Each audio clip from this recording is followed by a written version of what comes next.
ಕೋದಂಡಪುರಂ ಎಂಬ ಒಂದು ಗ್ರಾಮದಲ್ಲಿ ವರ್ಷಿಣಿ ಎಂಬ ಒಂದು ಹುಡುಗಿ ಇದ್ಲು. ಆ ಹುಡುಗಿ ಒಂದು ದಿನ ಸ್ಕೂಲಿಂದ ಮನೆಗೆ ಬರ್ತಾ ಇದ್ದಾಗ ಆಕೆಗೆ ಮಾರ್ಗ ಮಧ್ಯದಲ್ಲಿ ಒಂದು ಚಿಕ್ಕ ಗಾಜಿನ ಶೀಶೆಯಲ್ಲಿ ಮೀನುಗಳನ್ನು ಮಾರುತ್ತಾ ಒಂದು ವ್ಯಕ್ತಿ ಕಾಣಿಸ್ತಾನೆ. ಮಗು ಆತನ ಹತ್ರ ಮೀನುಗಳನ್ನು ನೋಡಿ, ಅಪ್ಪ, ಬಲೆ ಬಲೆ, ತುಂಬ ಚೆನ್ನಾಗಿದೆ ಈ ಮೀನು ಅಂತ ಅಲ್ಲಿಗೆ ಹೋಗಿ ಹಾಗೆ ನೋಡ್ತಾ ಇರ್ತಾಳೆ. ಆಗ ಆತನು ಆಕೆನ ನೋಡಿ, ಮಗು, ಏನ್ ಬೇಕು? ನಿನಗೆ ಮೀನುಗಳು ಇಷ್ಟ ಆಗಿದ್ಯಾ? ಹೌದು ಅಂಕಲ್, ಈ ಮೀನು ಎಷ್ಟು ಅಂತ ಕೇಳ್ತಾಳೆ. ಅದಕ್ಕೆ ಆತನು, ನೋಡು ಮಗು, ಇದು 150 ರೂಪಾಯಿ. ನಿನ್ನ ಹತ್ರ ಹಣ ಇದೆಯಾ? ಅದಕ್ಕೆ ಮಗು, ನನ್ನ ಮನೇಲಿ ಬಚ್ಚಿಟ್ಕೊಂಡಿರೋ ಹಣ ಇದೆ, ಅದನ್ನು ತರ್ತೀನಿ ಅಂತ ಅಲ್ಲಿಂದ ಹೊರಡ್ತಾಳೆ. ಆಕೆ ನೇರಾಗಿ ಮನೆಗೆ ಹೋಗಿ ಅವಳು ಬಚ್ಚಿಟ್ಕೊಂಡಿರೋ ಹುಂಡಿನ ಹೊಡೆದು ಹಾಕಿ ಅದರಿಂದ 150 ರೂಪಾಯಿ ತಗೊಂಡು ತಕ್ಷಣ ಓಡಿ ಓಡಿ ಅಲ್ಲಿಗೆ ಬರ್ತಾಳೆ. ಆತನಿಗೆ ಹಣ ಕೊಟ್ಟು ಆ ಮೀನುಗಳನ್ನು ಎತ್ಕೊಂಡು ಮನೆಗೆ ಹೋಗ್ತಾಳೆ. ಅದನ್ನು ಒಂದು ಕಡೆ ಇಟ್ಟು ಆಟಾಡ್ತಿರ್ತಾಳೆ. ಇಷ್ಟರಲ್ಲಿ ಅವರ ಕುರುಡು ತಾಯಿ ಅಲ್ಲಿಗೆ ಬಂದು, ಹುಡುಗಿ, ಏನು ಮಾಡ್ತಿದ್ಯಾ, ಎಲ್ಲಿದ್ಯಾ ಅಂತ ಕರೀತಾ ಇರ್ತಾಳೆ. ಆಗ ಆಕೆ, ಅಮ್ಮ, ನಾನು ಇಲ್ಲೇ ಇದ್ದೀನಿ, ಇದು ನಾನು ಹೊಸ ಮೀನು ತಗೊಂಡೆ, ತುಂಬ ಚೆನ್ನಾಗಿದೆ, ನಾನು ಬಚ್ಚಿಟ್ಕೊಂಡಿರೋ ಹಣದಿಂದ ಇದನ್ನು ತಂದಿದ್ದೀನಮ್ಮ. ಅದಕ್ಕೆ ಆ ತಾಯಿ, ಅಮ್ಮ, ಈ ದಿನ 1ನೇ ತಾರೀಕು ನನಗೆ ಪೆನ್ಷನ್ ಬರುತ್ತೆ, ನನ್ನ ಆರಾಧನಾ ಹತ್ರ ಕರ್ಕೊಂಡು ಹೋಗ್ತೀಯಾ? ಈಗ ಆಕೆ ಹಣ ಕೊಡ್ತಾಳಂತೆ. ಅದಕ್ಕೆ ಆ ಮಗು, ಸರಿ ಅಮ್ಮ, ಹೊರಡೋಣ ನಡಿ ಅಂತ ಆಕೆಯ ಕುರುಡು ತಾಯಿನ ಕರ್ಕೊಂಡು ಆರಾಧನಾ ಎಂಬ ಆಕೆ ಹತ್ರಕ್ಕೆ ಹೋಗ್ತಾಳೆ. ಆಗ ಆಕೆ, ಏನು ಶಾರದಾ, ಈ ದಿನಾನು ಹಣ ತಗೋಬೇಕು ಅನ್ನೋ ಉದ್ದೇಶ ಇದೆಯಾ ಇಲ್ವಾ ನಿನಗೆ? ತುಂಬ ಆಲಸ್ಯವಾಗಿ ಬಂದಿದ್ಯಾ? ಅದಕ್ಕೆ ಆಕೆ, ಇಲ್ಲ ಆರಾಧನಾ, ಈ ದಿನ 1ನೇ ತಾರೀಕು ಅಂತ ನನಗೆ ಗೊತ್ತಿಲ್ಲ, ಪಕ್ಕದ ಮನೆ ಪಾರ್ವತಿ ಹೇಳಿದ್ರೆ ಆಗ ನೆನಪಿಗೆ ಬಂತು. ನನ್ನ ಮಗಳು ಶಾಲೆಯಿಂದ ಬಂದಮೇಲೆ ಹೊರಡೋಣ ಅಂದ್ಕೊಂಡೆ, ಇದು ಈಗಲೇ ಬಂದ್ಲು, ಅದಕ್ಕೆ ಮಗಳನ್ನೂ ಕರ್ಕೊಂಡು ಬಂದೆ ಅಂತ ಹೇಳ್ತಾಳೆ. ಆ ನಂತರ ಆರಾಧನಾ ಆಕೆ ಕೈಯಲ್ಲಿ ಸೈನ್ ಹಾಕ್ಸ್ಕೊಂಡು ಆಕೆಗೆ ಹಣ ಕೊಡ್ತಾಳೆ. ಹಣ ತಗೊಂಡು ಮಗುನೂ ತಾಯಿನೂ ಅಲ್ಲಿಂದ ಮನೆಗೆ ಹೋಗ್ತಾರೆ. ಹಾಗೆ ಮತ್ತೆ ವಾಪಸ್ ಹೋಗಿ ತುಂಬ ಆಶ್ಚರ್ಯದಿಂದ ನೋಡ್ತಾ ಇರ್ತಾಳೆ. ಯಾಕಂದ್ರೆ ಆ ಮೀನಿನ ರಂಗು ಬದಲಾಗಿರುತ್ತೆ. ಅದನ್ನು ನೋಡಿ ಆಕೆ, ಇದೇನಿದು, ಇದಕ್ಕೂ ಮೊದಲು ಮೀನಿನ ರಂಗು ಬೇರೆ ಇತ್ತು, ಈಗ ಏನೋ ಬೇರೆ ಥರ ಇದೆ, ನನಗೆ ಏನೂ ಅರ್ಥ ಆಗ್ತಿಲ್ಲ, ನಾನು ನೋಡಿದ್ದು ಸರಿಯಾಗಿದ್ದೇನಾ ಅಂತ ಅಂದ್ಕೊಳ್ತಾ ಇದ್ದಾಗ ಆ ಮಾತುಗಳು ತಾಯಿ ಕೇಳಿ, ಏನಮ್ಮ ನೀನು ಹೇಳ್ತಿರೋದು, ಮೀನು ರಂಗು ಬದಲಾಗೋದಾ? ನೀನೇನೋ ಭ್ರಮೆಯಲ್ಲಿದ್ಯಾ ಬಿಡು. ಅದಕ್ಕೆ ಮಗು, ಹೌದು, ಅದೇ ನಿಜ ಅಂದ್ಕೊಳ್ತೀನಿ ಅಂತ ಅಂತಾಳೆ. ಸ್ವಲ್ಪ ಸಮಯದ ನಂತರ ತಾಯಿ, ಅದು ಸರಿ, ಮೀನು ತಂದೆ, ಮತ್ತೆ ಅದಕ್ಕೆ ಆಹಾರ ಏನು ಕೊಡ್ತೀಯಾ? ಅದಕ್ಕೆ ಆ ಮಗು, ಅಯ್ಯೋ, ನಾನು ಅಸಲಿಗೆ ಆತನ ವಿಷಯ ಕೇಳೋಕೆ ಮರ್ತೆ ಹೋದೆ, ಈಗಲೇ ಅಲ್ಲಿಗೆ ಹೋಗಿ ಬರ್ತೀನಿ ಅಂತ ಹೇಳಿ ಓಡಿ ಓಡಿ ಅಲ್ಲಿಗೆ ಹೋಗ್ತಾಳೆ. ಆದರೆ ಅಲ್ಲಿ ಯಾರೂ ಇಲ್ದಿರೋದಕ್ಕೆ ಆಕೆ ತುಂಬ ನೋವುಪಡ್ತಾಳೆ. ಹಿಂದಕ್ಕೆ ವಾಪಸ್ ಬರ್ತಾಳೆ. ಆಗ ತಾಯಿಯೊಂದಿಗೆ, ಅಮ್ಮ, ಮೀನನ್ನು ಮಾರೋ ಅಂಕಲ್ ಎಲ್ಲಿ ಹೊರಟೋದ್ರು? ಈಗ ನಾನು ಏನು ತಿನ್ನಿಸ್ಬೇಕು? ನನ್ನ ಆಹಾರ ತಿನ್ನಿಸ್ಲಿಲ್ಲ ಅಂದರೆ ಸತ್ತು ಹೋಗುತ್ತೆ. ಅನ್ನ ಇಟ್ಮೇಲೆ ಸ್ವಲ್ಪ ಕಾಳುಗಳನ್ನು ಅದಕ್ಕೆ ಕೊಡು, ಅದು ತಿನ್ನುತ್ತೇನೋ, ಅದು ತಿನ್ನದಿದ್ರೆ ನಾವು ಊರಿನಾಚೆ ಇರೋ ನದಿಲಿ ಅದನ್ನು ಬಿಟ್ಬಿಡೋಣ, ಅದು ಸತ್ತು ಹೋದರೆ ನಮಗೆ ಪಾಪ ಅಂಟ್ಕೊಳ್ಳುತ್ತೆ ಅಂತ ಮಾತಾಡ್ತಾ ಇದ್ದಾಗ ಆ ಮನೆ ಯಜಮಾನಿ ಅಲ್ಲಿಗೆ ಬಂದು, ಮತ್ತೆ ನಮಗೆ ಹಣ ಸರಿಯಾಗಿ ಕೊಡಲಿಲ್ಲ ಅಂದರೆ ಪಾಪ ಅಂಟ್ಕೊಳ್ಳುತ್ತಲ್ವಾ, ಈಗಲೇ 3 ತಿಂಗಳಾಯಿತು, ಈ ತಿಂಗಳಾದರೂ ಕೊಡ್ತೀರಾ ಇಲ್ಲ ಕೊಡಲ್ವಾ? ಅದಕ್ಕೆ ಆ ತಾಯಿ, ಅಣ್ಣ ಅವರೇ, ನನ್ನ ಹತ್ರ ಸ್ವಲ್ಪ ಹಣ ಇದೆ, ಅದನ್ನು ತಗೊಳ್ಳಿ, ನಂತರ ಮಿಕ್ಕಿದ ಹಣನೂ ಕೊಟ್ಬಿಡ್ತೀನಿ ಅಂತ ಪೆನ್ಷನ್ ಹಣವನ್ನು ಆತನಿಗೆ ಕೊಡ್ತಾಳೆ. ಆತನು ಅದನ್ನು ತಗೊಂಡು, ಮತ್ತೆ 2 ತಿಂಗಳು ತಳ್ಳಿದ್ಯಾ, ಹೀಗಾದರೆ ತುಂಬ ಕಷ್ಟವಾಗಿದೆ, ಇನ್ನು ನೀವು ಖಾಲಿ ಮಾಡಿ ಹೊರಟೋಗಿ. ಆಗ ಆಕೆ, ಹಾಗೆ ಮಾತಾಡಬೇಡಿ, ಹಾಗೆ ಮಾತಾಡ್ತೀರಾ ಏನಣ್ಣ, ನನ್ನ ಗಂಡ ಬದುಕಿದ್ರೆ ಕಷ್ಟಗಳು ಬರ್ತಿರ್ಲಿಲ್ಲ, ನನಗೆ ಬಂದ ಪೆನ್ಷನ್ ಹಣ ನಿಮಗೆ ಬಾಡಿಗೆ ಕಟ್ತಿದ್ದೀನಿ, ಮಿಕ್ಕಿದ ಹಣ ಮನೆ ಖರ್ಚುಗಳಿಗೆ ಸರಿ ಹೋಗ್ತಿದೆ, ನೀವಾದರೂ ಅರ್ಥ ಮಾಡ್ಕೊಳ್ಳಿ. ಆತನು ಮಾತ್ರ ಏನೂ ಯೋಚಿಸದೆ, ನೋಡಮ್ಮ, ಒಂದು ಮಾತು ಕೇಳ್ತೀನಿ, ಕೇಳು, ನನ್ನ ಮನೆ ಪರಿಸ್ಥಿತಿ ಅಷ್ಟಷ್ಟು ಮಾತ್ರದಲ್ಲೇ ಇದೆ. ನಿನ್ನ ಮೇಲೆ ಅಯ್ಯೋ ಅಂದು ಇದು ಈ ಹಣನೂ ತಗೋ, ನನಗೆ ಹಣ ಕೊಡಬೇಡ. ಆದರೆ 2-3 ದಿನಗಳಲ್ಲಿ ಮನೇನ ಖಾಲಿ ಮಾಡಿ ಹೊರಟೋಗಿ. ನನ್ನ ಕುಟುಂಬ ಪರಿಸ್ಥಿತಿ ಅಷ್ಟಷ್ಟು ಮಾತ್ರ ಇರೋದ್ರಿಂದ ಬಾಡಿಗೆ ತಗೊಳ್ತಿದ್ದೀನಿ. ಅಸಲಿಗೆ ಹಣ ಇಲ್ಲ ಅಂದರೆ ತುಂಬ ಕಷ್ಟ ಆಗುತ್ತೆ. ಬಾಡಿಗೆಗೆ ಕೇಳಿ ತುಂಬ ಮಂದಿ ಬರ್ತಿದ್ದಾರೆ.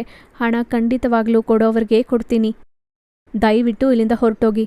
ಮತ್ತೆ ನಾನು ಇಲ್ಲಿಗೆ ಬರೋಷ್ಟರಲ್ಲಿ ನೀವಿದ್ರೆ ನಾನೇ ಸಾಮಾನುಗಳೆಲ್ಲ ಹೊರಗಡೆ ಬಿಸಾಕ್ತೀನಿ ಅಂತ ಹೇಳಿ ಅಲ್ಲಿಂದ ಹೊರಟೋದ. ಆ ಮಾತುಗಳಿಗೆ ತಾಯಿ ಮಗು ಇಬ್ಬರು ತುಂಬ ನೋವುಪಡುತ್ತಾ ಇರ್ತಾರೆ. ಆಗ ತಾಯಿ ಇದ್ದಕ್ಕಿದ್ದಂತೆ ಎಲ್ಲಿಗೆ ಹೋಗ್ಬೇಕಮ್ಮ, ನನಗೆ ತುಂಬ ಕಷ್ಟವಾಗಿದೆ. ಅದಕ್ಕೆ ಆ ಮಗು, ಅಮ್ಮ ನಿಜಕ್ಕೆ ನಿನಗೆ ಕಣ್ಣು ಯಾಕಿಲ್ಲ, ಅಪ್ಪ ಯಾಕೆ ಸತ್ತು ಹೋದ್ರಮ್ಮ ಅಂತ ಅಳುತ್ತಾ ಕೇಳ್ತಾಳೆ. ಆಗ ಆಕೆ, ನಿನಗೆ ಹುಟ್ಟಿದಾಗಲೇ ಕಣ್ಣಿಲ್ಲ ಅಮ್ಮ, ಡಾಕ್ಟರ್ಗಳು ಕಣ್ಣು ಬರುತ್ತೆ ಸರಿ ಮಾಡಬಹುದು ಅಂದರು. ಸ್ವಲ್ಪ ದೊಡ್ಡದಾದ್ಮೇಲೆ ಆಪ್ರೇಷನ್ ಮಾಡ್ತೀವಿ ಅಂದರು. ಕಣ್ಣಿಗೋಸ್ಕರ ತುಂಬ ಪ್ರಯತ್ನ ಮಾಡಿದ್ವಿ, ಆದರೆ ಎಲ್ಲೂ ಆಗಲಿಲ್ಲ. ಆ ನಂತರ ನನ್ನ ಕಣ್ಣು ನಿನಗೆ ಕೊಟ್ಟೆ, ಆದರೆ ಎಲ್ಲೂ ಸಿಗಲಿಲ್ಲ. ಆ ನಂತರ ನನ್ನ ಕಣ್ಣು ನಿನಗೆ ಕೊಟ್ಟೆ ಅಂತ ಆ ತಾಯಿ ಅಳ್ತಾಳೆ. ಆ ಮಾತುಗಳು ಕೇಳಿದ ಆ ಮಗು, ಅಮ್ಮ ನನಗೋಸ್ಕರ ನಿನ್ನ ಕಣ್ಣು ತ್ಯಾಗ ಮಾಡಿದ್ಯಾ ಅಂತ ಅಳ್ತಾ ಇರ್ತಾಳೆ. ಮತ್ತೆ ಅಪ್ಪ ಹೇಗೆ ಸತ್ತು ಹೋದ್ರಮ್ಮ, ಅದಕ್ಕೆ ಯಾಕೆ, ನಿಮ್ಮಪ್ಪ ಆಕ್ಸಿಡೆಂಟ್ಲಿ ಸತ್ತು ಹೋದ. ನಿಮ್ಮಪ್ಪನಿಗೆ ಆಕ್ಸಿಡೆಂಟ್ ಆದಾಗ ಮನೆ ಮಾರಿ ಆ ಹಣದಿಂದನೇ ನಿಮ್ಮಪ್ಪನ್ನ ಬದುಕಿಸ್ಕೊಳ್ಬೇಕು ಅಂದ್ಕೊಂಡೆ. ಹಣ ಹೋಯ್ತೇನೋ, ಆದರೆ ನಿಮ್ಮಪ್ಪ ಬದುಕಲಿಲ್ಲ ಅಂತ ತುಂಬ ಅಳ್ತಾಳೆ. ಅದಕ್ಕೆ ಅವರಿಬ್ಬರೂ ಕೂತ್ಕೊಂಡು ಅಳ್ತಾ ಇರ್ತಾರೆ. ಅವರು ಹಸಿವಿಂದ ಏನೂ ತಿನ್ನದೆ 2 ದಿನಗಳು ಕಳೆದು ಹೋಯಿತು.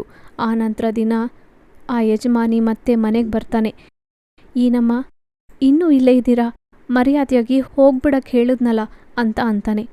ಅದಕ್ಕೆ ಯಾಕೆ, ಹೋಗ್ತಿದ್ದೀವ್ರಿ, ಸ್ವಲ್ಪ ಸಮಯ ಕೊಡಿ, ಎಲ್ಲ ಎತ್ಕೊಂಡು ಹೊರಟೋಗ್ತೀವಿ.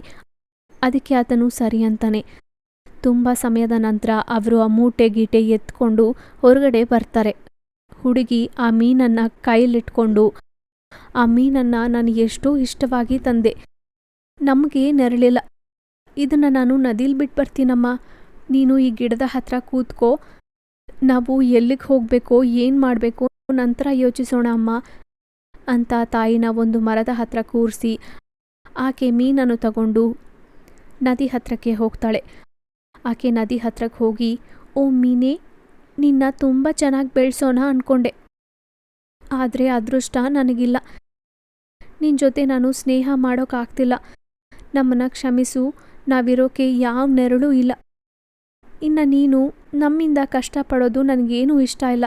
ನಿನಗೆ ಇಲ್ಲಿ ತುಂಬ ಮಂದಿ ಸ್ನೇಹಿತರಿರ್ತಾರೆ, ಆದರೆ ನನ್ನನ್ನು ಮರ್ತೋಗ್ದೆ ನೆನ್ಪಿಟ್ಕೋ, ನಾನೂ ನಿನ್ನ ಸ್ನೇಹಿತನೇ ಅಂತ ಆ ಮೀನನ್ನು ನದಿಗೆ ಹಾಕ್ತಾಳೆ. ಹಾಗೆ ನದಿಲಿ ಹಾಕಿದ ತಕ್ಷಣವೇ ಆ ಮೀನು ಇದ್ದಕ್ಕಿದ್ದಂತೆ ದೊಡ್ಡದಾಗಿ ಬದಲಾಗುತ್ತೆ. ಆ ಮೀನನ್ನು ನೋಡಿ ಮಗು ತುಂಬ ಭಯಪಡ್ತಾಳೆ. ಆಗ ಆ ಮೀನು, ಭಯಪಡಬೇಡ, ನಾನು ಒಂದು ಮಾಯಾ ಮೀನು, ನನ್ನ ಇಲ್ಲಿ ಬಿಟ್ಬಿಟ್ಟು ತುಂಬ ಒಳ್ಳೆ ಕೆಲಸ ಮಾಡಿದೆ, ಇನ್ನು ನಿನ್ನ ಕಷ್ಟಗಳೆಲ್ಲ ತೀರಿ ಹೋದ ಹಾಗೆ, ನೀನು ನನ್ನೊಂದಿಗೆ ಇರಬಹುದು, ಅದೂ ನನ್ನ ಶರೀರದಲ್ಲಿ ಅಂತ ಅಂತಾಳೆ. ಆ ಮಾತುಗಳಿಗೆ ಹುಡುಗಿಗೆ ಏನು ಮಾಡಬೇಕೋ ಅರ್ಥ ಆಗಲ್ಲ. ಆಗ ಆ ಮಗು, ನನಗೆ ಏನೂ ಅರ್ಥ ಆಗ್ತಿಲ್ಲ, ನೀನು ಏನು ಹೇಳ್ತಿದ್ಯೋ. ಅದಕ್ಕೆ ಆ ಮೀನು, ಈಗ ಅರ್ಥ ಆಗುತ್ತೆ ನೋಡು ಅಂತ ಒಂದು ದೊಡ್ಡ ಹಡಗಾಗಿ ಬದಲಾಗುತ್ತೆ. ಆ ಹಡಗಿನ ಮೇಲೆ ದೊಡ್ಡ ಮೀನು, ಅದರ ಒಳಗೆ ಪ್ರವೇಶಿಸೋಕೆ ಆ ಮೀನಿನ ಶರೀರ ಮೇಲೆ ದ್ವಾರ ಇರುತ್ತೆ. ಅದನ್ನು ನೋಡಿದ ಆಕೆ ತುಂಬ ಆಶ್ಚರ್ಯಪಡ್ತಾಳೆ. ಆಗ ಆ ಮಗು ಅದನ್ನು ನೋಡೋಕ್ಕೆ ಮೀನಿನ ಹಡಗಿನಂತೆ ಇದೆ ಅಂತ ಎಷ್ಟೋ ಕೇಕೆಗಳು ಹಾಕ್ತಿರ್ತಾಳೆ. ಇನ್ನು ಮಗು ಎಷ್ಟೋ ಸಂತೋಷಿಸ್ತಾ ಅವರ ಅಮ್ಮ ಹತ್ರ ಹೋಗ್ತಾಳೆ. ಆಗ ಆಕೆ, ಅಮ್ಮ ಅಮ್ಮ ಬೇಗ ಬಾ ಅಮ್ಮ, ನಮಗೆ ಮನೆ ಸಿಕ್ತು.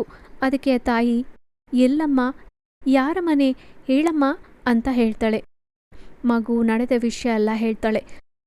ಅದನ್ನು ಕೇಳಿದ ಆಕೆ ತುಂಬ ಆಶ್ಚರ್ಯಪಡುತ್ತಾ, ಭಗವಂತ ಈ ರೂಪದಲ್ಲಿ ನಮಗೆ ಸಹಾಯ ಮಾಡಿದ್ಯಾ, ಹಾಗಾದರೆ ಸರಿ ನಡಿ ಹೊರಡೋಣ ತಾಯಿ. ನೇರಾಗಿ ಅವರು ಅಲ್ಲಿಗೆ ಹೋಗ್ತಾರೆ. ಮಗು ಮೀನಿನೊಂದಿಗೆ, ನಮ್ಮಮ್ಮನಿಗೆ ಕಣ್ಣು ಕಾಣಿಸಲ್ಲ ಅಮ್ಮ, ಅಮ್ಮ ಈ ಮನೆ ನೋಡೋಕ್ಕೆ ನೀನು ಕೇಳ್ಕೊಂಡು ಬರಲಿಲ್ಲ, ಆಕೆ ನನಗೋಸ್ಕರ ಅವಳ ಕಣ್ಣನ್ನು ತ್ಯಾಗ ಮಾಡಿದ್ಲು ಅಂತ ನಡೆದ ವಿಷಯ ಎಲ್ಲ ಹೇಳಿ ಅಳ್ತಾಳೆ. ಆಗ ಆ ಮಾಯಾ ಮೀನು, ಅಯ್ಯೋ ನೀನೇನು ನೋವು ಪಡಬೇಡ, ನಿಮ್ಮಮ್ಮ ಈಗ ನನ್ನ ನೋಡೋಕ್ಕಾಗುತ್ತೆ ಅಂತ ಅವಳ ಮಾಯಾಶಕ್ತಿಯಿಂದ ಆಕೆಗೆ ಕಣ್ಣನ್ನು ಕೊಡ್ತಾಳೆ. ಆಕೆಗೆ ನೋಟ ಬಂದು ಆ ಮನೆನ ನೋಡ್ತಾಳೆ. ಅದನ್ನು ನೋಡಿದ ಆಕೆ ತುಂಬ ಆಶ್ಚರ್ಯಪಡುತ್ತಾ, ಅಯ್ಯೋ ಭಗವಂತ, ಎಷ್ಟು ಸುಂದರವಾಗಿದೆ ಈ ಮನೆ, ತುಂಬ ಅದ್ಭುತವಾಗಿದೆ ಅಂತ ಮೀನಿಗೆ ಕೃತಜ್ಞತೆಗಳು ಹೇಳ್ಕೊಳ್ತಾಳೆ. ಆ ಮೀನು, ನೀವು ಇಲ್ಲೇ ಸಂತೋಷವಾಗಿರಬಹುದು, ನನ್ನ ಮಾಯಾಶಕ್ತಿಯಿಂದ ನಿಮಗೆ ಬೇಕಿದ್ದೆಲ್ಲ ನಾನೇ ಅಂದಿಸ್ತೀನಿ, ನೀವೆಲ್ಲಿಗೂ ಹೋಗಬೇಕಿರೋ ಅವಸರ ಇಲ್ಲ ಅಂತ ಹೇಳ್ತಾಳೆ. ಆ ಮಾತುಗಳಿಗೆ ಅವರಿಬ್ಬರು ತುಂಬ ಸಂತೋಷಿಸ್ತಾ ಅವರು ನದಿ ದಡದಿಂದ ಸ್ವಲ್ಪ ನಡ್ಕೊಂಡು ಹೋಗಿ ಆ ಹಡಗನ್ನು ಹತ್ತುತ್ತಾರೆ. ಇನ್ನು ಅವರು ಹತ್ತಿ ಅದನ್ನ ಒಳಗಡೆ ಎಲ್ಲ ನೋಡಿ, ತುಂಬ ಅದ್ಭುತವಾಗಿದೆ, ತುಂಬ ತುಂಬ ಕೃತಜ್ಞತೆಗಳು ಓ ಮಾಯಾ ಮೀನೆ ಅಂತ ಎಷ್ಟೋ ಸಂತೋಷವಾಗಿ ಇನ್ನೊಂದು ಬಾರಿ ಕೃತಜ್ಞತೆಗಳು ಹೇಳ್ಕೊಳ್ತಾರೆ. ಇನ್ನು ಅವರು ಎಷ್ಟೋ ಸಂತೋಷವಾಗಿ ಅಲ್ಲೇ ಇರುತ್ತಾ ಅವರಿಗೆ ಬೇಕಾಗಿದ್ದು ತಿನ್ನುತ್ತಾ ಎಷ್ಟೋ ಸಂತೋಷವಾಗಿ ಅವರಿಬ್ಬರ ಜೀವನ ಸಾಗಿಸ್ತಾರೆ. ಆತನ ಹೆಸರು ಬದ್ರಿ. ಆತ ತುಂಬ ಒಳ್ಳೆಯವನು. ಆತನು ಬೇರೆಯವರಿಗೆ ಸಹಾಯ ಮಾಡ್ತಿರ್ತಾನೆ. ಆತನ ಹೆಂಡತಿ ಹೆಸರು ಲಕ್ಷ್ಮಿ. ಆಕೆ ಸತ್ತು ಹೋಗಿದ್ರಿಂದ ಆತನ ಮಗಳು ವಿಮಲಾನ ಅವನ ತಾಯಿ ಹತ್ರ ಇಟ್ಟಿರ್ತಾನೆ. ಅವರ ತಾಯಿ ಶಾರದಮ್ಮ ಮೊಮ್ಮಗಳು ಬೇಬಿನ ತುಂಬ ಚೆನ್ನಾಗಿ ನೋಡ್ಕೊಳ್ತಿದ್ಲು. ಆತನು ವಾರಕ್ಕೊಂದು ಸಲ ಆಕೆ ಹತ್ರಕ್ಕೆ ಬಂದು ಹೋಗ್ತಿದ್ದ. ಹಾಗಿದ್ದಾಗ ಒಂದಿನ ಆತನು ತಾಯಿ ಹತ್ರಕ್ಕೆ ಹೋಗ್ತಾನೆ. ಆತನು ತಾಯಿಯೊಂದಿಗೆ, ಅಮ್ಮ, ನನ್ನ ಮಗಳು ಬೇಬಿಯಲ್ಲಿ, ನಾನು ಬಂದು ತುಂಬ ಹೊತ್ತಾಯಿತು, ಆದರೆ ನನ್ನ ಮಗಳು ಎಲ್ಲೂ ಕಾಣಿಸ್ಲಿಲ್ಲ. ಬೇಬಿ ಒಂದು ಕಡೆ ಬಚ್ಚಿಟ್ಕೊಂಡು, ಅಪ್ಪ, ನಾನು ಎಲ್ಲಿದ್ದೀನೋ ಕಣ್ಣು ಹಿಡಿ ಅಂತ ಅಂತಾಳೆ. ಅದಕ್ಕೆ ಆತನು ಆಕೆನ ಹುಡ್ಕೋಕೆ ಶುರು ಮಾಡ್ತಾನೆ. ಇಷ್ಟರಲ್ಲಿ ಹುಡುಗಿ ಕಾಣಿಸ್ತಾಳೆ. ಆತನು ತುಂಬ ಸಂತೋಷವಾಗಿ ಆಕೆನ ಹತ್ರಕ್ಕೆ ತಗೊಳ್ತಾನೆ.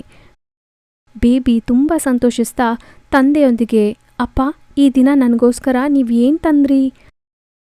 ಅದಕ್ಕೆ ಆತನು, ನಿನಗೆ ಇಷ್ಟವಾದ ಜೋಳ ತಂದಿದ್ದೀನಿ ಅಂತ ಅದನ್ನ ಕೊಡ್ತಾನೆ. ಆಕೆ ತುಂಬ ಸಂತೋಷಿಸ್ತಾ ಅದನ್ನ ತಗೊಳ್ತಾಳೆ. ಆ ನಂತರ ಆಕೆ ಹೊರಗಡೆ ಹೋಗಿ ಆಟಾಡ್ತಿರ್ತಾಳೆ. ಮನೆ ಹತ್ರ ಇರೋ ತಾಯಿ ಮಗ ಇಬ್ರು ಒಬ್ಬರೊಂದಿಗೆ ಒಬ್ಬರು ಹೀಗೆ ಮಾತನಾಡಿಕೊಳ್ತಾ ಇರ್ತಾರೆ. ತಾಯಿ, ಏನು ಹೊಲದ ವಿಷಯ ಏನು ಮಾಡಬೇಕು ಅಂದ್ಕೊಳ್ತಿದ್ಯಾ? ಅದಕ್ಕೆ ಆತನು, ಹೊಲದ ಬಗ್ಗೆನೇ ಮಾತಾಡೋಕೆ ಬಂದಮ್ಮ, ನಾನು ಜೋಳವನ್ನು ಹಾಕ್ಸೋಣ ಅಂದ್ಕೊಳ್ತಿದ್ದೀನಿ. ಅದಕ್ಕೆ ತಕ್ಕ ಏರ್ಪಾಡುಗಳನ್ನು ನಡೆದು ಹೋಯಿತು. ಮೊದಲನೇದು ನನ್ನ ಮಗಳ ಕೈಯಲ್ಲಿ ನೆಟ್ಟಿಸಬೇಕು ಅನ್ನೋ ಉದ್ದೇಶದಿಂದಲೇ ಇಲ್ಲಿಗೆ ಬಂದೆ. ನಾಳೆ ಬೆಳಿಗ್ಗೆ ಜೋಳ ನೆಟ್ಟೋಕೆ ಮನುಷ್ಯರು ಬರ್ತಾರೆ. ಅದಕ್ಕೆ ಪೂಜೆ ಮಾಡಿಸಿ ಜೋಳನ ಹೊಲದಲ್ಲಿ ನೆಟ್ಟಿಸಬೇಕು ಅಂತಾನೆ ಇಲ್ಲಿಗೆ ಬಂದೆ. ನನ್ನ ಮಗಳನ್ನ ಕರ್ಕೊಂಡು ಹೋಗ್ತೀನಮ್ಮ ಅಂತ ಅಂತಾನೆ. ಆ ಮಾತುಗಳು ಕೇಳಿದ ಆಕೆ ತುಂಬ ಸಂತೋಷಿಸ್ತಾ, ಇದು ಕರ್ಕೊಂಡು ಹೋಗು, ಒಳ್ಳೇದೇ ಅಲ್ವಾ ಅಂತ ಅಂತಾಳೆ. ಆ ನಂತರ ಆಕೆ ಆ ಹುಡುಗಿನ ಕರ್ಕೊಂಡು ಹೋಗಿ ಅವನ ಮನೆಗೆ ಬಂದ್ಬಿಡ್ತಾನೆ. ಹುಡುಗಿ ಮನೆ ಕೆಲಸ ಮಾತ್ರ ಮಾಡ್ತಿರ್ತಾನೆ. ಆ ನಂತರ ಊಟ ಮಾಡಿದ ನಂತರ ತುಂಬ ಹೊತ್ತು ಅವರಿಬ್ರು ಮಾತನಾಡಿಕೊಳ್ತಾರೆ. ಆ ನಂತರ ವಿಶ್ರಾಂತಿ ಪಡ್ಕೊಳ್ತಾರೆ. ಆ ಮರುದಿನ ಬೆಳಿಗ್ಗೆ ಆತನು ನಿದ್ದೆ ಎದ್ದು ಮಗಳನ್ನ ಕರ್ಕೊಂಡು ಹೊಲಕ್ಕೆ ಹೋಗ್ತಾನೆ. ಅಲ್ಲಿ ಮಗು ಮೊದಲನೇ ಮೊಳಕೆಯನ್ನು ನೆಡ್ತಾಳೆ. ಅದಕ್ಕೆ ಆತನು ತುಂಬ ಸಂತೋಷಿಸ್ತಾನೆ. ನಂತರ ಹೊಲಕ್ಕೆಲ್ಲ ಬೆಳೆ ಹಾಕಿ ಅಲ್ಲೇ ಇರ್ತಾನೆ ತಂದೆ. ಆ ದಿನ ನಂತರ ಆ ಮರುದಿನ ಬೆಳಿಗ್ಗೆ ಮಗುನ ಕರ್ಕೊಂಡು ತಾಯಿ ಹತ್ರ ಬಿಡ್ತಾನೆ. ಆಕೆ ಅಲ್ಲೇ ಇರ್ತಾಳೆ. ಹಾಗೆಯೇ ದಿನಗಳು ಕಳಿತು. ಒಂದಿನ ತೀವ್ರವಾದ ಗಾಳಿ ಮಳೆ ಬಂದು ಆತನ ಹೊಲ ಎಲ್ಲ ಪೂರ್ತಿ ನಾಶ ಆಗೋಗುತ್ತೆ. ಅದನ್ನು ನೋಡಿದ ಆತನು ತುಂಬ ನೋವುಪಡುತ್ತಾ, ಅಯ್ಯೋ ಭಗವಂತ, ನಾನು ಸಾಲ ಮಾಡಿ ಈ ಬೆಳೆನ ಹಾಕಿದ್ದೆ, ಆದರೆ ಹೀಗಾಗುತ್ತೆ ಅಂತ ನಾನು ಅನ್ಕೊಂಡೇ ಇರಲಿಲ್ಲ.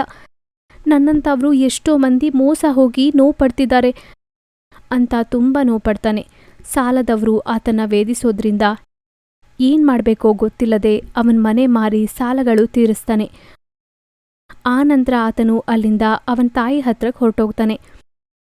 ಆತನು ತಾಯಿಗೆ ನಡೆದ ವಿಷಯ ಹೇಳಿ, ಅಮ್ಮ, ನಾನು ಮನೆ ಮಾರ್ಬಿಟ್ಟು ಸಾಲಗಳು ತೀರಿಸಿಬಿಟ್ಟೆ. ಹೊಲದ ಮೇಲೆ ಮಾಡಿದ ಸಾಲಗಳ ಕಾರಣಕ್ಕೆ ಈ ವಿಧವಾಗಿ ಮಾಡಬೇಕಾಗಿ ಬಂತು. ಈಗ ಊರಲ್ಲಿ 2 ಎಕರೆ ಹೊಲ ಬಿಟ್ರೆ ಇನ್ನೇನೂ ಇಲ್ಲ ಅಂತ ಅಲ್ಲಿಂದ ತುಂಬ ನೋವು ಪಟ್ಕೊಂಡು ಹೊರಟೋಗ್ತಾನೆ. ಆತನು ಹೊಲದ ಕೆಲಸ ಮಾಡ್ಕೊಳ್ಬೇಕು ಅಂತ ಅನ್ಕೊಳ್ಳೋದೇ ಇಲ್ಲ. ಅದೇ ಊರಲ್ಲಿ ಮೀನಿನವರ ಜೊತೆ ಮೀನಿನ ಬೇಟೆಗೆ ಹೋಗ್ತಾ ಇರ್ತಾರೆ. ಮೀನ್ ಹಿಡಿದು ಬಂದ ಹಣದಿಂದ ಕುಟುಂಬನ ಸಾಗಿಸ್ತಿದ್ದ. ಹಾಗೆ ಕೆಲವು ದಿನಗಳು ಚೆನ್ನಾಗೇ ನಡೆಯುತ್ತೆ. ನಂತರ ತಾಯಿ ಆರೋಗ್ಯ ಸರಿ ಇಲ್ಲದೆ ಇರೋದ್ರಿಂದ ತಾಯಿ ಮಗನೊಂದಿಗೆ, ಅಪ್ಪ, ನಾನು ಜಾಸ್ತಿ ಕೆಲಸ ಮಾಡೋಕ್ಕಾಗಲ್ಲ ಕಣೋ, ನೀನೇ ಕುಟುಂಬದ ಜವಾಬ್ದಾರಿ ಎಲ್ಲ ನೀನೇ ನೋಡ್ಕೊಳ್ಬೇಕಪ್ಪ ಅಂತ ಅಂತಾಳೆ. ಅದಕ್ಕೆ ಆತನು, ಸರಿ ಅಮ್ಮ, ನೀನು ವಿಶ್ರಾಂತಿ ಪಡ್ಕೋ, ಸಮಯಕ್ಕೆ ಊಟ ಔಷಧಿ ತಗೋ, ಅದಕ್ಕಿಂತ ನೀನೇನೂ ಮಾಡಬೇಡ ಅಂತ ಹೇಳಿ ಅಲ್ಲಿಂದ ಮೀನಿನ ಬೇಟೆಗೆ ಹೊರಟೋಗ್ತಾನೆ. ಆ ದಿನ ಸಾಯಂಕಾಲ ಸಮಯ ಆಗುತ್ತೆ. ತಂದೆ ಮನೆಗೆ ಬರದೇ ಇರೋದಕ್ಕೆ ಆತನ ತಾಯಿ ಮತ್ತೆ ಮಗಳು ಇಬ್ಬರು ತುಂಬ ಗಾಬರಿ ಆಗ್ತಿರ್ತಾರೆ. ಬೇಬಿ ಅಜ್ಜಿಯೊಂದಿಗೆ, ಅಜ್ಜಿ, ಏನು ಅಪ್ಪ ಇಲ್ಲಿ ತನಕ ಬರಲೇ ಇಲ್ಲ, ನನಗೆ ಯಾಕೋ ತುಂಬ ಭಯವಾಗ್ತಿದೆ. ಅದಕ್ಕೆ ಆಕೆನೂ ಭಯ ಪಡುತ್ತಾ ಅದೇ ವಿಷಯನ ಹೇಳ್ತಾಳೆ. ಇಷ್ಟರಲ್ಲಿ ಒಂದು ವ್ಯಕ್ತಿ ಅಲ್ಲಿಗೆ ಬಂದು ಆಕೆಯೊಂದಿಗೆ, ಅಮ್ಮ, ಬದ್ರಿಗೆ ಒಂದು ದೊಡ್ಡ ತಿಮಿಂಗಳ ಅಡ್ಡ ಬಂತು. ಆತನು ಭಯಪಟ್ಟು ದೋಣಿನ ಹೇಗಂದ್ರೆ ಹಾಗೆ ಓಡಿಸ್ದ. ಆತನು ಯಾವ ಕಡೆ ಹೋದ ಅಂತನೂ ಗೊತ್ತಿಲ್ಲ, ಎಲ್ಲಿ ಅಂತನೂ ಕಾಣಿಸ್ತಿಲ್ಲ. ಅದಕ್ಕೆ ಆಕೆ, ಏನಪ್ಪ ನೀನು ಹೇಳೋದು? ಅಯ್ಯೋ, ನನ್ನ ಬದ್ರಿಗೋಸ್ಕರ ಯಾರೂ ಹುಡುಕ್ಲಿಲ್ವಾ? ಅದಕ್ಕೆ ಆತನು, ಇಲ್ಲಮ್ಮ, ಎಲ್ಲರೂ ಭಯದಿಂದ ಹಿಂದೆ ತಿರುಗಿ ಬಂದ್ಬಿಟ್ರು ಅಂತ ಅಲ್ಲಿಂದ ಹೊರಟೋದ್ರು. ಆಗ ಬೇಬಿ, ಅಪ್ಪನಿಗೋಸ್ಕರ ಯಾರೂ ನೋಡಲಿಲ್ಲ. ಈಗ ನಮ್ಮ ಅಪ್ಪನಿಗೋಸ್ಕರ ಬೇಗ ಹೋಗಿ ಹುಡ್ಕೋಣ ನಡಿ ಅಜ್ಜಿ, ನನಗೆ ತುಂಬ ಭಯವಾಗಿದೆ ಅಂತ ಅಳ್ತಾಳೆ. ಸರಿ ನಡಿಯಮ್ಮ ಅಂತ ನದಿ ಹತ್ರಕ್ಕೆ ಹೋಗ್ತಾಳೆ. ಅವರು ದಡದ ಹತ್ರ ಇರೋ ದೋಣಿನ ಎತ್ಕೊಂಡು ನದಿಗೆ ಹೋಗ್ತಾರೆ. ಆಗ ಬೇಬಿ, ಅಪ್ಪ, ನನ್ನ ಮಾತು ಕೇಳಿಸ್ತಿದ್ಯಾ?